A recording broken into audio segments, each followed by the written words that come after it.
नमस्कार दोस्तों, मैं Bhanu Pratap Singh, mission success institute CTET classes Sasaram.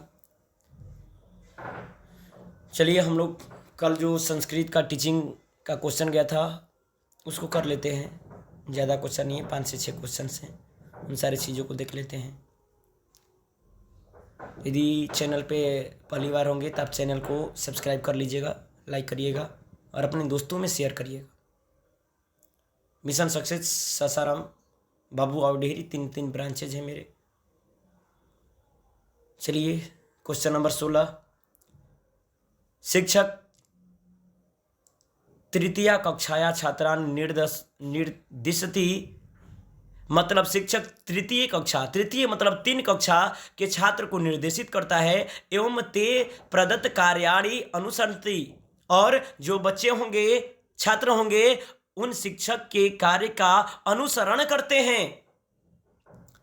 शिक्षक 3 क्लास के छात्र को निर्देशित देता है और उस निर्देश को जो बच्चे हैं उनके दिए गए कार्य के अनुसार अनुसरण करते हैं। ते अध्यापक अंगीकरोति, अध्यापक क्या कर रहा है भाई? संरचनात्मक उपागम? बिल्कुल नहीं, संरचना का निर्माण कर रहा है। समग्र शारीरिक प्रतिक्रिया उपागम आपको पढ़ाए होंगे। समग्र शारीरिक प्रतिक्रिया उपागम क्या है भाई? तो इसमें शिक्षक जो भी कार्य करेंगे, गतिविधि करेंगे, हाव भाव के साथ आगे पढ़ते जाएंगे, बताते जाएंगे, और जो बच्चे होंगे उसका अनुसरण करते हैं। जैसे हम करेंगे वैसे बच्चे हमारा अनुसरण करेंगे। ये आएगा समग्र शारीरिक प्रतिक्रिया उपागम के अंतर्गत। ये चीजें ध्यान रखिएगा। ग्रहणशील शिक्षण उपागम, इसमें बच्चा चीजों को ग्रहण करता है। और डी है रचनावादी उपागम, मतलब इसमें बच्चा किसी भी चीज को स्वयं से करता है। ये ना कि शिक्षक कर रहे हैं और उसका अनुसरण कर रहा है। शिक्षक कर रहे हैं और बच्चा अनुसरण कर रहा है, मतलब यह है समग्र शारीरिक प्रतिक्रिया उपागम। शिक्षक भाव के साथ, अपने शरीर के साथ एक्टिविटी करेंगे और शिक्षक जो बच्चे होंगे उनका अनुसरण करेंगे। तो इसका ऑप्शन नंबर 16 का होगा बी नंबर, बिल्कुल सही है। क्वेश्चन आते हैं 17 नंबर, सस्वर पठन क्रिया प्रमुखेन करणीया। सस्वर पठन क्रिया में प्रमुख कारण क्या है? किसके लिए स्वर पठन किया जाता है? कनिष्ठ छात्र। कनिष्ठ मतलब जूनियर छात्र, कनिष्ठ मतलब जूनियर, वरिष्ठ मतलब सीनियर नहीं होता है। ये हमारे वरिष्ठ हैं, सीनियर हैं। कनिष्ठ मतलब जूनियर हैं। तो सस्वर पठन क्या है भाई? तो सस्वर स्वर के साथ पढ़ना, स्वर मतलब आवाज के साथ पढ़ना। तो आवाज के साथ कब पढ़ने की बात है? छोटे छोटे बालकों के लिए ना, कनिष्ठ वर्गों में ना, छोटी कक्षाओं के लिए सस्वर पठन बहुत उपयोगी होता है। मतलब कनिष्ठ छात्रों के लिए, कनिष्ठ मतलब जूनियर बच्चों के लिए, छोटे बच्चों के लिए सस्वर पठन की बात करते हैं। जो बड़े बच्चे हैं, सीनियर बच्चे होते हैं, वरिष्ठ बच्चे होते हैं, उनके लिए मौन पठन की बात करते हैं। मौन पठन मतलब मन ही मन पढ़ना, चुपचाप पढ़ना, बिना आवाज के पढ़ना, मौन पठन कहलाएगा। अर्थ ग्रहण करते हुए पढ़ना, ये चीजें ध्यान रखेंगे आप। ऑप्शन नंबर सी है, ऑप्शन फर्स्ट है सस्वर पठन कनिष्ठ छात्र, बिल्कुल सही है। बी वरिष्ठ छात्र, बिल्कुल नहीं। वरिष्ठ छात्र मौन पठन की बात करेगा। वरिष्ठ छात्र केवल उपचारात्मक, बिल्कुल नहीं। केवल वाला तो होगा नहीं, मतलब ऑप्शन नंबर 17 का ए नंबर बिल्कुल सही है। क्वेश्चन आते हैं 18 नंबर, सुधा महोदया स्वछात्रान एकम अनुच्छेदम लेखनाय प्रकरणम प्रददाति। अयम लेखन गतिविधि कस्य उदाहरणम नास्ति अस्ति। बोल रहा है कि सुधा महोदया स्वछात्रान एकम अनुच्छेद लिखनाय प्रकरणम प्रददाति, मतलब सुधा महोदयाएं हैं, एक शिक्षिका हैं सुधा जी, वो क्या कर रही है? स्वछात्रान एकम अनुच्छेद, मतलब स्वयं छात्र को एक अनुच्छेद लिखने के लिए एक प्रकरण देती हैं। एक सुधा महोदयाएं हैं, शिक्षिका हैं, वो बच्चे को स्व मतलब स्वयं, एक छात्र छात्रान स्वयं छात्र को एक अनुच्छेद लिखनाय प्रकरणम, लिखने के लिए प्रकरणम प्रददाति, मतलब लेखन के लिए एक प्रकरण देती हैं। अयम लेखन गतिविधि कस्य उदाहरणमस्ति। यह जो लिखने की गतिविधि है ये किसका उदाहरण है भाई? तो मार्गदर्शिका रचना, मार्गदर्शिका रचना है ये। बच्चा स्वयं से यदि लिखेगा, स्वतंत्र होकर लिखेगा ना, तो इसका आंसर होगा स्वतंत्र रचना, फ्री कॉम्पोजिशन, स्वतंत्र रचना, जिसमें बच्चा फ्री होकर के बिना किसी के दबाव में मुक्त रूप से लिखता है। मतलब स्वतंत्र रचना का मतलब मुक्त रचना बोलते हैं। बच्चे स्वयं से किसी भी चीज पे लिखेंगे, उसको कहना नहीं पड़ेगा। पत्र लिखना, पत्र लिखने की बात होगा, समाचार लिखने की बात होगा, बच्चा स्वयं से लिखता है, उसमें लिमिटेशन की बात नहीं होता। एक होता है नियंत्रित रचना, जिसमें नियंत्रण दिया जाता है। शिक्षक बता देते हैं कि तुमको 500 शब्दों में 200 शब्दों में लिखना है, गाय पे 500 शब्दों में लिखिए, लेख लिखिए, यह नियंत्रित रचना है। और बोल दिया जाएगा कि विद्यालय पे एक लेख लिखिए, अपने से लिखिए, किसी भी विषय पे एक प्रकरण दे दिया जाएगा, इस पे आपको जो लिखना है सो लिखिए, तो वो स्वतंत्र रचना होगा, मुक्त रचना कहलाएगा। मतलब ये बच्चा स्वयं से लिख रहा है ना, ये स्वतंत्र रचना है। और जहां शिक्षक लिमिटेशन की बात कर देता, नियंत्रित रचना हो जाता। तो इसका आंसर 118 का, बल्कि 18 का बी नंबर होगा, स्वतंत्र रचना, इसको मुक्त रचना बोलते हैं। 21 उपचारात्मक शिक्षण है। उपचारात्मक शिक्षण क्या है भाई? ये चीजें ध्यान रखेंगे। उपचारात्मक शिक्षण क्या है? उपचारात्मक शिक्षण क्या है? तो उपचार का मतलब होता है कमी को जान करके उस कमी को सुधार करना, दूर करना। उपचार, निदान का मतलब होता है कमी का पता लगाना। ये चीजें ध्यान रखिएगा।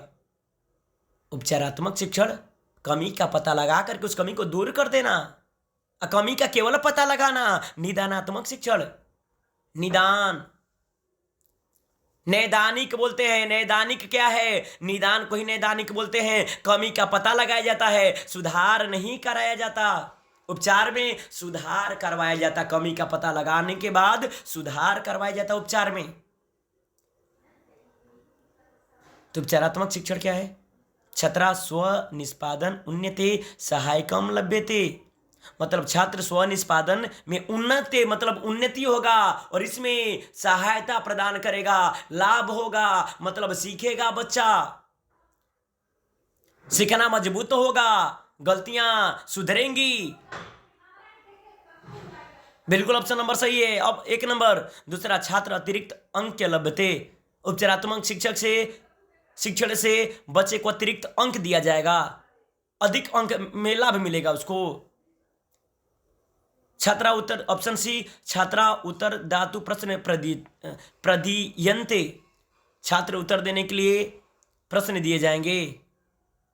और चौथा है अध्ययनाय छात्राणाम उत्साहवर्धन भवति। अध्ययन करने के लिए, पढ़ने पढ़ाने के लिए छात्र को उत्साह दिया जाएगा। उपचार का मतलब होता है कमी का पता लगाना, इससे बच्चे का जो शिक्षण होगा वो उन्नति होगा। उन्नति मतलब ऊपर की ओर बढ़ना, शिक्षण मजबूत होना, अधिगम मजबूत होना। उन्नति बढ़ेगा, उन्नति होगा। अवनति मतलब होता है घटना, अवनति नहीं होगा, उन्नति डे बाय डे बढ़ेगा। कब? उपचार से। जब जान जाएंगे कि बच्चे की ये कमियां हैं, उसको सुधार करेंगे, तब बताइए बच्चा जब सुधार हो गया तो सीखेगा कि नहीं, उसकी उन्नति होगी कि नहीं।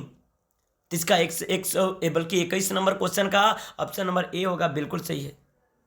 23 नंबर क्वेश्चन है, कथनम पठ्यत यावत् छात्रान् प्राचुर्येण न पठति ते धरा प्रवाह पठिन्तु न हितम एतम पठनस्य किम प्रकार निर्देशयन्ति।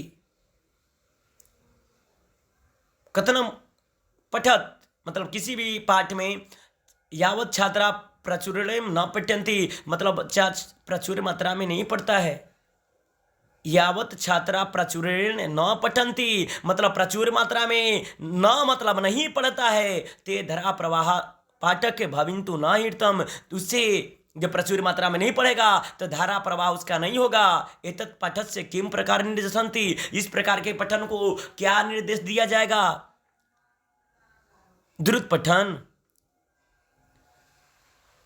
स्कीमिंग एवं पठनम, स्कीमिंग स्कैनिंग की बात होगा।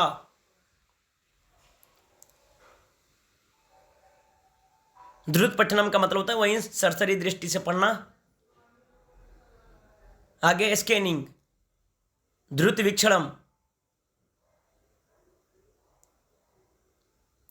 तीसरा है सघन पठनम और चौथा है विस्तृत पठनम। जब नहीं पढ़ता है, धारा प्रवाह से नहीं वो करता है, तो उसके लिए ज़्यादा विस्तृत पढ़ने की चीज़ें दी जाएंगी, जिससे बच्चे में निर्देश दिया जाएगा। यदि बच्चा ज़्यादा नहीं प्रचुर मात्रा में पढ़ता है तो उसको दिया जाएगा ज़्यादा मात्रा में पढ़ने के लिए, तभी ना पढ़ने वाली चीज़ें विकसित होगा, विकास होगा पठन कौशल का। यदि नहीं पढ़ता है तो दिया जाएगा तभी ना विकास होगा जी।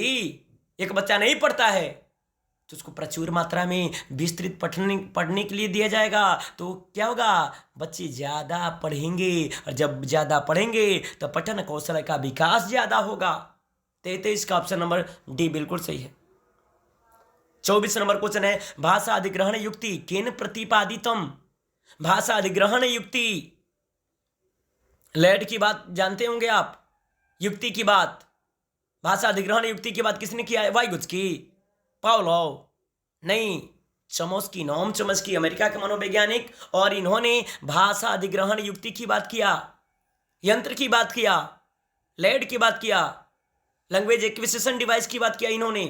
इन्होंने बताया कि बच्चे में भाषा अर्जन की क्षमता जन्मजात होती है।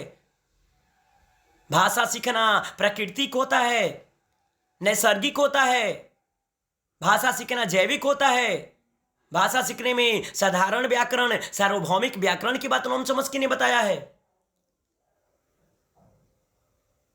अमेरिका की भाषाविद है नोम चॉम्स्की। भाषा सीखना क्या होगा, जन्मजात होता है। अधिग्रहण युक्ति यंत्र की बात किया है भाषा सीखने में चॉम्स्की ने। वाइगुत्स्की ने बताया सामाजिक अंतःक्रिया से, समाज में रह करके एक दूसरे से बातचीत करके बाबू भाषा सीख जाता है। सामाजिक विकास का सिद्धांत वाइगुत्स्की ने दिया। निकटवर्ती विकास का क्षेत्र, समीपस्थ विकास का क्षेत्र, संभावित विकास का क्षेत्र, इसके फोल्डिंग की बात किया, जेडपीडी की बात किया वाइगुत्स्की ने। सामाजिक विकास का सिद्धांत, सामाजिक सांस्कृतिकता का सिद्धांत, और अपने सिद्धांत में 3 चीज को महत्वपूर्ण माना, भाषा, समाज और संस्कृति, 3 चीज। बच्चे के संज्ञानात्मक विकास में भाषा महत्वपूर्ण होता है, वाइगुत्स्की ने बताया। दूसरा ऑप्शन है पावलोव। पावलोव अनुकूलित अनुक्रिया का सिद्धांत दिए हुए हैं, कुत्ते पे अपना प्रयोग किए। और भाषा के बारे में क्या बताया भाई, पावलोव व्यवहारवादी हैं, स्किनर, पावलोव, थॉर्नडाइक, वाटसन, ये सारे के सारे क्या है भाई, तो व्यवहारवादी। व्यवहारवादी क्या कहते हैं, एक होता है रचनावादी, एक होता है व्यवहारवादी, एक होता है सामाजिक रचनावादी। तो व्यवहारवादी कहता है कि बच्चे अनुकरण करके, नकल करके सीखते हैं। तो पावलोव, स्किनर ने बताया, थॉर्नडाइक ने बताया कि बच्ची का भाषा विकास कैसे होगा, अनुकरण करके, नकल करके होगा। पियाजे ने बताया कि नहीं, परिवेश से अंतःक्रिया करके होगा। परिवेश को महत्वपूर्ण माना, परिपक्वता, जैविक परिपक्वता को महत्वपूर्ण माना। सामाजिक परिवेश की बात किया है पियाजे ने, समाज को देख करके गलत मत मारिएगा, सामाजिक परिवेश की बात किया है जीन पियाजे ने। संतुलन की बात से 4 चीज, संतुलन ध्यान रखिएगा, पियाजे 4 चीजों को महत्वपूर्ण माने संज्ञानात्मक विकास के सिद्धांत में। क्या क्या माने भाई, तो सामाजिक परिवेश, जैविक परिपक्वता, सामाजिक परिवेश। उसकी बात बताए संतुलन और वातावरण की भूमिका होगी बच्चे के विकास में। इन्होंने सामूहिक एकालाप की बात किया है। सामूहिक एकालाप, ये मत मारिएगा समूह देगा। सामूहिक एकालाप का सिद्धांत किसने दिया, सामूहिक एकालाप की बात किसने किया, तो समूह देख के मत मारियो जा वाइगुत्स्की।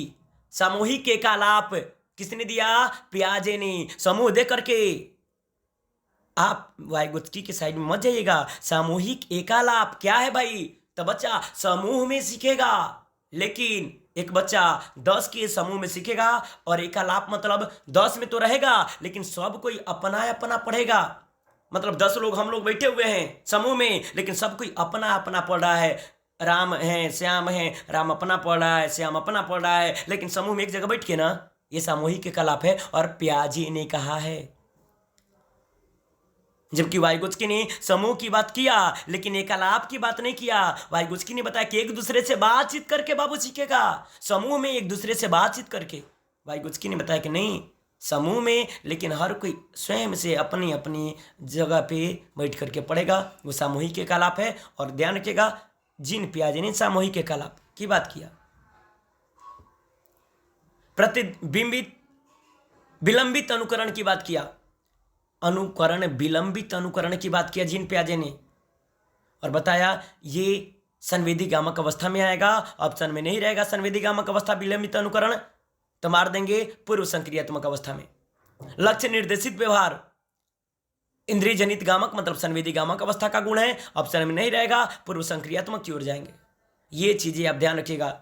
लक्ष्य निर्देशित व्यवहार क्या है, तो कोई भी चीज है, एक छोटा बालक है, दूध का बोतल है या मोबाइल है, उससे खेल रहा है लेकर के, और वहां से कुछ दूर तक रख देंगे 100 मीटर के दूरी पे। वो बच्चा क्या करता है, उसका लक्ष्य वहां लेना ना मोबाइल, तो अपने को घसीट करके वहां तक ले जाएगा, और ले जा करके उस मोबाइल को, उसका लक्ष्य है उसको ले लेगा।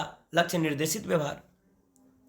विलंबित अनुकरण क्या है, मतलब अनुकरण करके चीजों को करना, जैसे जैसे मम्मी करेंगी वैसे वैसे बाबू भी करेगा। मम्मी काजल लगाएंगी, बाबू देख करके काजल लगाएगा। मम्मी पाउडर लगाएंगी, बाबू भी पाउडर लगाएगा। मम्मी लिपस्टिक लगाएंगी, बबुआ पूरा मुंह में लिपस्टिक पोतली। वो अनुकरण करता, विलंबित अनुकरण।